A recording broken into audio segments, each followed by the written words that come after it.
we've been and continue to be America's #1 TV streaming platform. And we've seen marketers greatly accelerate their investment in TV streaming over the years. In the past year, we've worked with 9 out of 10 leading national advertisers.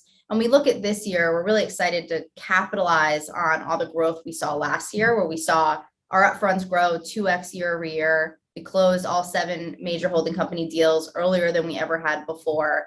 And now kind of future facing, looking into this upfront. It's the 60th anniversary of the upfront. So we're really excited to shake things up. And we think that this will be the year that the upfront starts with streaming, and that the upfront can be more flexible, more full funnel, and more personalized. So exciting news about shopping. We hear so much about shopping and the integration of shoppable video. What's the offering from Roku, and where could this be going? Yeah, we think this is finally where we'll start to see TCOM or shoppable ads on the TV screen take flight. I think we've all had the promise of buying Rachel's sweater off the TV screen, right? So we've had a lot of years of understanding consumer and viewing behavior in terms of shoppability. So for years, Roku streamers have bought new Roku devices. They've signed up for new subscription services on the platform. And so we've been able to find how to make shopping natural on that largest screen in the home. We actually know that Roku users are 5 times more likely to click on an ad via their remote than scan a QR code. So we were taking all of those years of information, plus the foundation of our payment system, which is called Roku Pay, and actually rolling out a new shopper program that will allow retailers to use both shoppable ads that we'll be rolling out, plus our Roku Pay infrastructure to allow Roku streamers to purchase their products that they sell with one click of a remote. Wow, that's pretty awesome. So tell us sort of where that stands and how that will roll out over the next few months, and also the appeal to retailers, but also perhaps to marketers, or how's that business going to develop?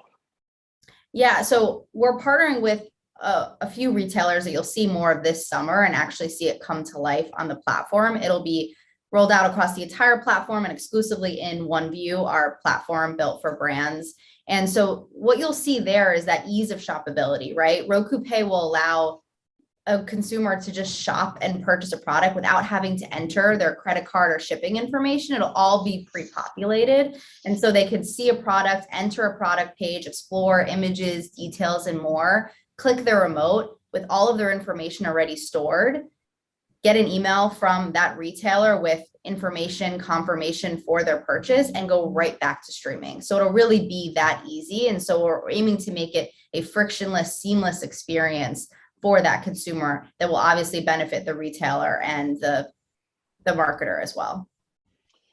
Now, Kristina, the new fronts is a lot about programming, and you're announcing a lot of original programming.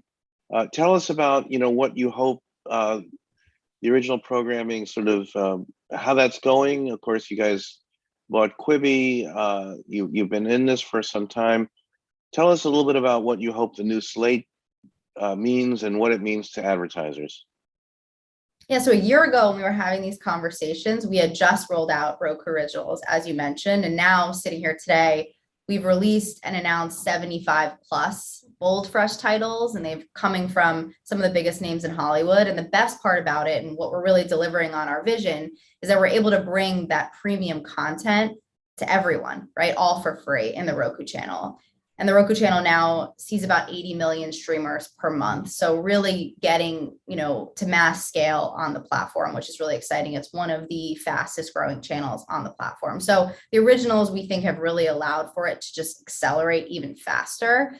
So when we look at kind of what do we talk about on New Front Stage this week, it was a lot of Roku Originals. You saw a lot of talent coming from Roku Originals, which is really exciting. So just to kind of name a few, we have Honest Renovations, which came from Jessica Alba, actress and founder of The Honest Company, as well as Lily Mathis, who's the founder of The Cool Mom Co.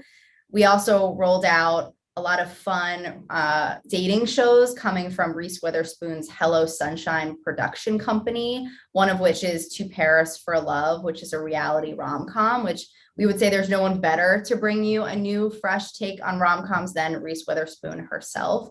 So one of the interesting things about us being the platform is that we actually understand what our streamers are viewing.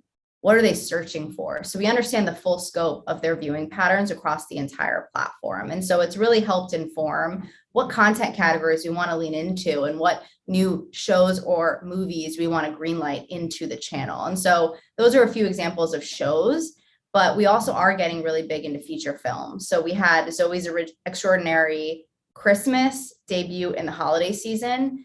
And then, of course, To Paris for Love. And then what you also saw on stage was the announcement of Weird Al, which is a feature film starring Daniel Radcliffe and Evan Rachel Wood. So really kind of, again, wanting to make sure that all of the content we bring to the platform is going to resonate with that audience that we have in the Roku channel. And finally, tell us about how advertisers, the inventory that's available for advertisers in the Roku originals and perhaps more broadly, on the platform. Yeah, so we partner with all of the major network partners to monetize their inventory with our data and measurement capabilities. So the Roku channel is the #1 truly ad-supported channel on the platform, and where a lot of the scale comes from, and our advertisers are running their buys with us. But we also can tap into 100 other premium channels on the platform, all of the major names that you can think of through our network partners. And this year, one of the things we really want to make sure to do as we aim to deliver that better TV experience is partner with advertisers, of course, but also our publishing partners. So one of the things that we're debuting in terms of OneView most specifically is how do we bring TV first capabilities and offerings into OneView to allow massive amounts of TV budgets to move into automated programmatic pipes, which they doesn't today.